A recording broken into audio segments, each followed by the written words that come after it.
Hello student. आज हम discuss करेंगे जनरल इंजीनियरिंग का टॉपिक सर्किट थ्योरी। अभी हमने पिछली वीडियो में डिस्कस किया एवरेज वैल्यू कैसे निकालते हैं, आरएमएस वैल्यू कैसे निकालते हैं, पीक फैक्टर कैसे निकालते हैं, फॉर्म फैक्टर कैसे निकालते हैं। आज यहाँ पे हम देखेंगे कि जब हमारा एसी सर्किट में क्या हो, प्योर रजिस्टिव हो, तो उसका हम क्या करेंगे, एक्सप्लेनेशन करेंगे, एक्सप्लेन करेंगे उसके बारे में। तो हम यहाँ पे लेते हैं एक सर्किट, रजिस्टिव सर्किट बनाते हैं। यहाँ पे सॉरी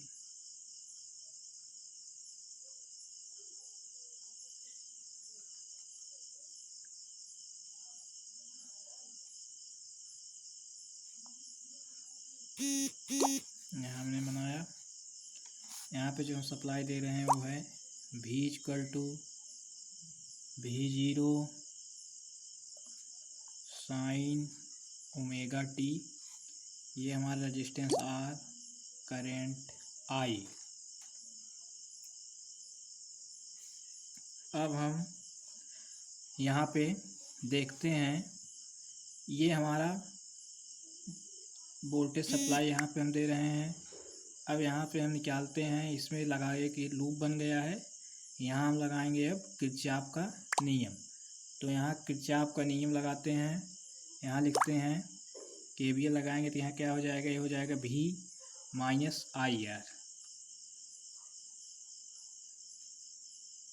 यहाँ लिख देते हैं according to Kirchhoff law. Kirchhoff law हमारे यहाँ हो जाएगा, देखते हैं आगे। V इस तरह होगा, V-IR = 0, V हो जाएगा IR, या I हम लिख सकते हैं V/R। अब यहाँ V इसकी वैल्यू हम रखेंगे यहाँ पे V0 sign omega T upon R। ठीक। I हमारा क्या होता है, I हमारा होता है I0 साइन ओमेगा टी। तो यहाँ से हम लिख सकते हैं I0 यहाँ से क्या लिख देंगे हम V0/R, क्योंकि I यहाँ क्या हुआ, V0 sign omega T upon R हो रहा है। I क्या होता है, I0 साइन ओमेगा टी, तो V0/R, तो हमारा क्या हो जाएगा, ये I0। तो I0 क्या लिख सकते हैं, V0/R। अब यहाँ पे जो V0 है ये हमारा क्या है, पीक वोल्टेज है, जो उसको हम VM बोलते हैं। I0 क्या है हमारा, पीक करंट है। अब हम यहाँ पे देखते हैं, अब हमने यहाँ हम देख रहे हैं कि हमको जो वैल्यू मिला I0 का क्या मिला, V0/R। यहाँ से हम देख सकते हैं V और I हमारा क्या है, सेम फेज में है। ये हमारा I है और ये V, ये दोनों क्या है, हमारे सेम फेज में है। तो लिख देंगे हम current is in phase with potential. तो यहाँ लिख सकते हैं हम current is in phase with potential. Same phase में क्यों है, क्योंकि यहाँ आप देख सकते हो ये साइन है, ये भी हमारा साइन, ये ओमेगा टी, ये V0, ये I0, ये I और ये V। तो ये हमारा दोनों क्या है, हमारा यहाँ पे ये सेम फेज में है। अब जो सेम फेज में है तो हम फेजर डायग्राम यहाँ बनाते हैं, फेजर डायग्राम। यहाँ पे हम फेजर डायग्राम बनाते हैं।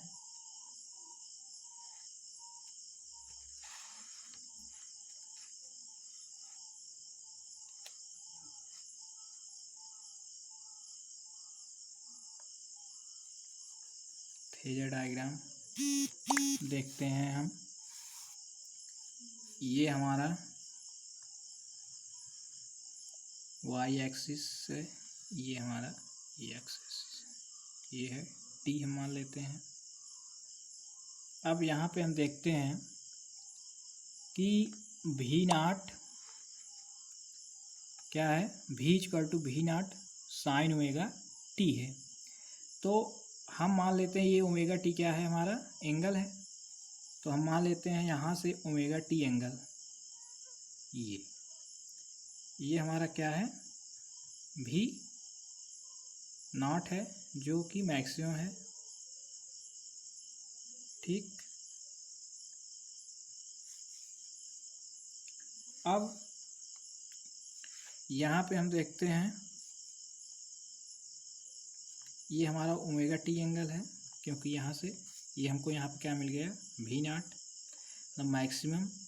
अब क्या है, यहाँ देखते हैं सेम फेज में है, क्यों, वो भी ओमेगा टी है, तो I zero equal to sine omega T हो जाएगा। तो आई नॉट हमारा क्या होगा, भी नॉट से कम होगा, क्योंकि आई इक्वल टू भी अपान आर है, आर से डिवीजन हो रहा है भी में, इसका मतलब इसका वैल्यू कुछ कम होगा, भी के इक्वल होगा नहीं, तो मान लेते हैं इसकी वैल्यू यहाँ पे कुछ होगा। ये मिला हमको आई नॉट।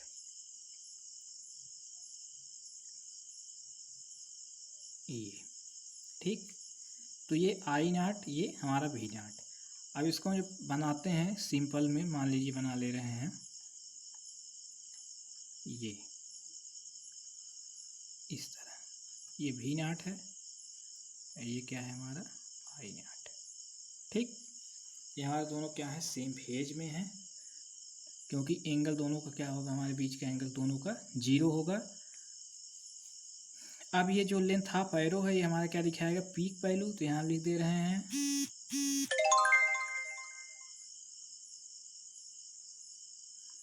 लेंथ ऑफ एरो क्या दिखा रहा है, पीक वैल्यू।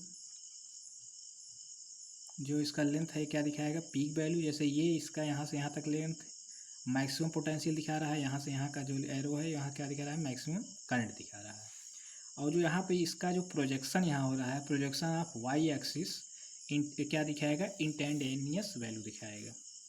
इंस्टैंटेनियस वैल्यू क्या दिखाएगा, ये यहाँ से यहाँ तक हमारा क्या दिखाएगा, भी नॉट साइन ओमेगा टी, और ये हमारा क्या दिखाएगा, यहाँ पे हम लिख दे रहे हैं आई नॉट साइन ओमेगा टी। ठीक, लेंथ हाफ एरो क्या दिखा रहा है, पीक वैल्यू, और प्रोजेक्शन ऑफ वाई एक्सिस जो प्रोजेक्शन हो रहा है वो क्या दिखा रहा है, इंस्टैंटेनियस वैल्यू, मतलब उस समय की वैल्यू क्या है। जैसे मान लीजिए टाइम टी है, यहाँ पे हम वैल्यू रखेंगे 1 2 3 सेकंड पे, ये अपना उस टाइम का हमको क्या दिखाएगा, इंस्टैंटेनियस वैल्यू दिखाएगा। हम लिख देते हैं प्रोजेक्शन ऑफ वाई एक्सिस क्या दिखा रहा है, इंस्टेंटेनियस वैल्यू। ठीक, अब ये दोनों सेम फेज में है, तो हम यहाँ लिख देते हैं same phase is voltage and current. ठीक, ये हमारा है जब हमारा सर्किट क्या है, रजिस्टिव है, प्योर रजिस्टिव सर्किट है, उस कंडीशन में।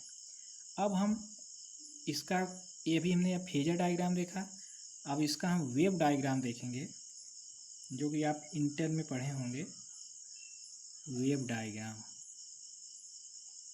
वेव डायग्राम कैसे बनेगा, वेव डायग्राम हम बनाते हैं यहाँ पे ये इस तरह,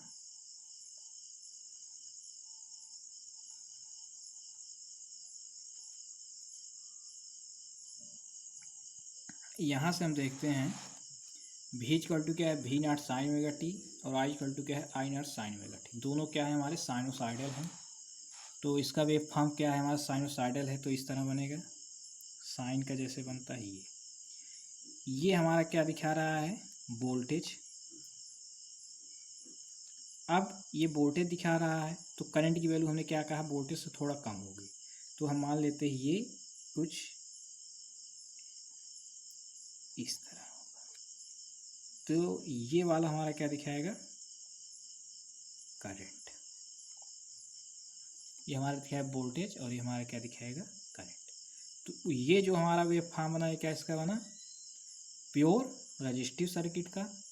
और ये हमारा फेजर डायग्राम बना है किसका, प्योर रेजिस्टिव सर्किट का। इसको हम इस तरह सिंपली दिखा सकते हैं। ठीक, तो अब हम आगे देखते हैं यहाँ पे हम प्योर इंडक्टिव, जब क्या हो सर्किट हमारा प्योर इंडक्टिव हो, pure inductive circuit. Pure inductive circuit का हम डायग्राम बनाते हैं। इंडक्टेंस हमारा इस तरह बनता है, इसको डिनोट यल से करते हैं। इसका यूनिट क्या होता है हमारा, हेनरी। ये हम एसी सप्लाई दे रहे हैं, V = V0 sin omega T. ये हम करंट I सप्लाई दे रहे हैं। अब हम क्या करते हैं, अब जैसे इंडक्टिव का हमने पिछले क्लास में देखा है, इंडक्टेंस हमारा कैसा व्यवहार करता है, इंडक्टेंस उसी चीज़ का विरोध करता है। जैसे आपने देखा है, मान लेते हैं ये हमारा इंडक्टेंस है, ये है। अब फैराडे नियम से क्या होता है, फैराडे लॉ से E = इंड्यूस ईएमएफ क्या होता है, DI/dt। ठीक, तो क्या कर रहा है, इसके जिसके कारण हो रहा है उसी क्या कर रहा है, अपोज कर रहा है। तो मान लीजिए करंट का डायरेक्शन अभी इस तरह है, इस तरह करंट जा रहा है, तो किसका क्या करेगा, अपोज करेगा। तो करंट डायरेक्शन क्या हो जाएगा, ये हो जाएगा। तो ये हमारा किस तरह व्यवहार करने लगेगा, एक बैटरी, ये हमारा पॉजिटिव हो जाएगा, ये हमारा निगेटिव। करंट इस तरह जा रहा है, इसका क्या करेगा, अपोज करेगा। करंट इस तरह फ्लो होने लगेगा, जिधर फ्लो करता है उधर से पॉजिटिव और इधर से निगेटिव हो जाएगा। तो इसका हम पोटेंशियल मान लेते हैं क्या होगा, ई, क्योंकि E = क्या होता है, LI/DI/dt। अब इसमें हम क्या करेंगे, किरचॉफ का नियम लगाएंगे। According to Kirchhoff law, Kirchhoff का नियम क्या होगा, V-E। इसी तरह हमने बताया ये पॉजिटिव है, जिधर से निकलता है उधर निगेटिव, तो इधर से जा रहा है V-I हो जाएगा, E हो जाएगा। तो इसको हम लिख सकते हैं V = E, या हम इसको इस तरह भी लिख सकते हैं, E = क्या लिख सकते हो, L × DI/dt भी लिख सकते हो। ठीक, अब यहाँ से हम देखते हैं DI = V/L/dt लिख सकते हो। अब हम क्या करेंगे, बोथ साइड इंटीग्रेशन कर देंगे। इंटीग्रेशन करते हैं तो क्या हो जाएगा, DI V/L/dt। अब DI है, DI को हम अगर जब इंटीग्रेट कर रहे हैं तो उस कंडीशन में हम इसको क्या करेंगे, ये हमारा बाहर आ जाएगा, तो हम लिख देते हैं DI V/L/dt। ये इस तरह होगा। अब यहाँ देखते हैं इसका इंटीग्रेशन क्या होगा, I V/L कॉमन है। अब यहाँ पे हम देखते हैं, ये जो हम यहाँ हम इसका वैल्यू, सॉरी ये हमारा नहीं रहेगा, यहाँ पे हमारा रहेगा V, यहाँ पे रहेगा। तो V की वैल्यू हम यहाँ पे क्या रखेंगे, यही V0 sin ओमेगा टी। तो यहाँ हम डायरेक्ट लिख दे रहे हैं, आप समझ जाइएगा। V0 हम कॉमन ले लेंगे, हो जाएगा L, ये हो जाएगा हमारा sin ओमेगा टी × dt। ठीक, ये हो गया V0/L। ये यहाँ से अब माइनस साइन का क्या होगा, माइनस cos ओमेगा टी में dt के t के रिस्पेक्ट में इंटीग्रेशन होगा तो क्या हो जाएगा, ओमेगा। ठीक, अब I = हम क्या लिख सकते हैं, -V0/L cos ओमेगा टी। ठीक, इसको हम लिख सकते हैं यहाँ पे I = अब भी अपान ओमेगा एल ये किस रूप में एक तरह हमको दिख रहा है, भी अपान आर के रूप में। तो भी नाट अपान आर इक्वल टू क्या होता है, आई नाट हम लिख सकते हैं। तो ये हमारा आर के रूप में रिप्रेजेंट हो रहा है, क्योंकि क्या है, ये हमारा एक लाइक रेजिस्टेंस की तरह व्यवहार कर रहा है। इसको हम क्या कर सकते हैं, इंडक्टिव रिएक्टेंस हम भी आगे दिखा रहे हैं कैसे होगा। तो ये हमारा हो जाएगा भी नाट आई नाट इक्वल टू हमारा क्या होगा, सॉरी यहाँ देखते हैं, आई नाट इक्वल टू क्या, इस ये क्या किस तरह व्यवहार करने लगेगा, आई नाट। तो आई नाट इक्वल टू क्या होगा, भी नाट अपान ओमेगा एल। ये किस तरह हमको व्यवहार कर रहा है, ये लाइक रेजिस्टेंस। ठीक, अब आई नाट इक्वल टू और क्या हम लिख सकते हैं, भी नाट अपान एक्सएल लिख सकते हो। ये एक्सएल क्या दिख रहा है, इंडक्टिव रिएक्टेंस, इंडक्टिव रिएक्टेंस। ठीक, अब हम इसको लिख सकते हैं अगेन यहाँ से आई इक्वल टू माइनस आई नाट, यहाँ से आई नाट हो जाएगा ये sign omega T, omega T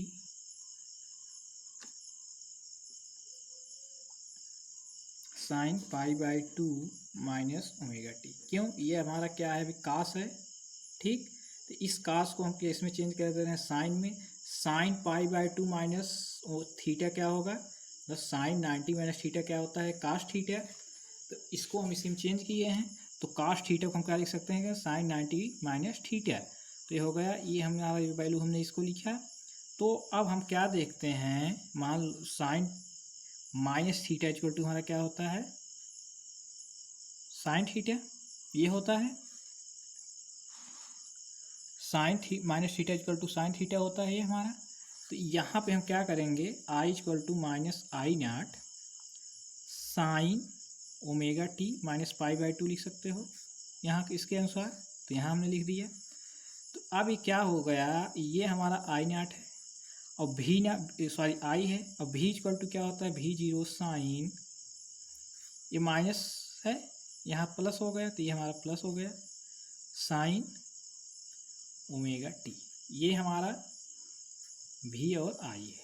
तो आई क्या कर रहा है, ओमेगा टी से माइनस पाई बाई टू क्या कर रहा है, लैग कर रहा है, पीछे चल रहा है, minus pi by to lag कर रहा है।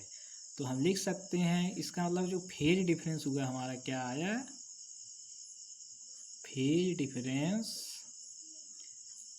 डिफरेंस हमारा पाई बाई टू आ गया। ठीक, अब यहाँ हम लिख सकते हैं करेंट लैग्स बिहाइंड पोटेंशियल या वोल्टेज बाई 90 डिग्री या पाई बाई टू। ठीक, तो अब हम इसका फेजर डायग्राम बनाएंगे, फेजर डायग्राम। ठीक, अब हम इसका फेजर डायग्राम देखते हैं, किस तरह फेजर डायग्राम होगा हमारा, ये इस तरह बनाते हैं।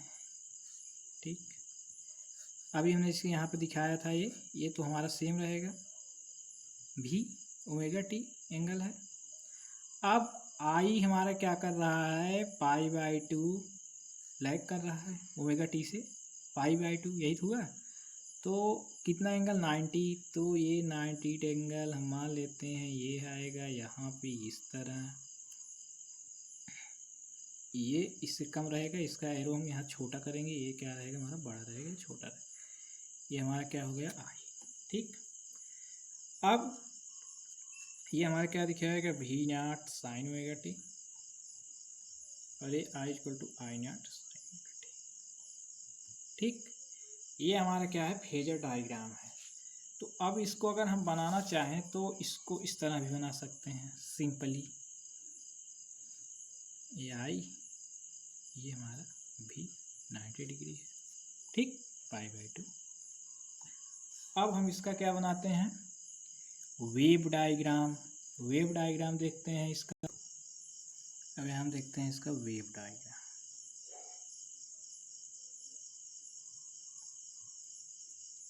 ठीक। तो वेव डायग्राम हमारा इसका किस तरह बनेगा, इसको हम क्या करते हैं देखते हैं। तो ये हमारा V not sign omega T sinusoidal है, तो ये हम बन गया। ठीक। अब क्या है, ये हमारा क्या कर रहा है, π/2 पीछे चल रहा है। तो अगर π/2 पीछे चल रहा है, कहाँ चल रहा है, यहाँ से मान लेते हैं। ठीक। तो ये हमारा कुछ इस तरह बनेगा।